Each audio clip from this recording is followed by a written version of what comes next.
প্রতিরক্ষা খাতে নিজেদের অবস্থান শক্তপোক্ত করার দৌড়ে নেমেছে ইন্দোনেশিয়া। স্থানীয় সময় সোমবার জাকার্তার হালিম পারদানা কুসুমা সামরিক ঘাঁটিতে আয়োজিত অনুষ্ঠানে দেশটির বিমান বাহিনীর হাতে আনুষ্ঠানিকভাবে তুলে দেওয়া হয় ৬টি রাফাল যুদ্ধবিমান, 4টি ডাসল্ট ফ্যালকন 8X ভিআইপি পরিবহন বিমান এবং একটি A400M সামরিক পরিবহন বিমান।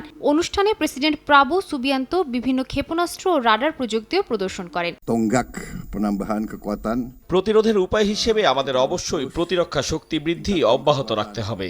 আমাদের নিজেদের ভূখণ্ড রক্ষা করা ছাড়া আমাদের অন্য কোনো স্বার্থ নেই। কিন্তু আমরা দেখছি যে বিশ্বের ভূ রাজনৈতিক পরিস্থিতি অনিশ্চয়তায় পূর্ণ এবং আমরা জানি যে আমাদের সার্বভৌমত্বের নিশ্চয়তা ও স্থিতিশীলতার জন্য প্রতিরক্ষা অত্যন্ত গুরুত্বপূর্ণ। jaminan bahwa kita 2022 সালে প্রায় $8.1 বিলিয়ন চুক্তিতে ফ্রান্সের কাছ থেকে 42টি রাফাল যুদ্ধবিমান কেনার সিদ্ধান্ত নেয় ইন্দোনেশিয়া। চলতি বছরের জানুয়ারিতে প্রথম 3টি যুদ্ধবিমান পায় দেশটি। সোমবারের অনুষ্ঠানে আরও 3টি রাফাল বিমান যুক্ত হল ইন্দোনেশিয়ার বিমান ঘাঁটিতে। এছাড়া মিটিওর ক্ষেপণাস্ত্র, AASM হ্যামার স্মার্ট অস্ত্র এবং GM403 রাডার ব্যবস্থাও হস্তান্তর করা হয়েছে।